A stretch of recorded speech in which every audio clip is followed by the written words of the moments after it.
పశ్చిమ బెంగాల్లో చివరి విడత పోలింగ్ ముగియటంతో ఎగ్జిట్ పోల్స్ వచ్చేశాయి.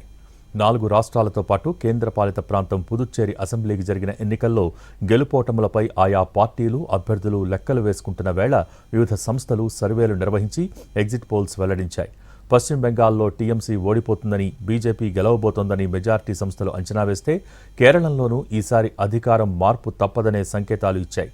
తమిళనాడులో మాత్రం డీఎంకే కూటమికే మొగ్గు చూపించాయి ఎగ్జిట్ పోల్స్. అటు అసోంలో మరోసారి ఎన్డీఏకే అధికారం దక్కనుందని సర్వేల్లో తేలింది.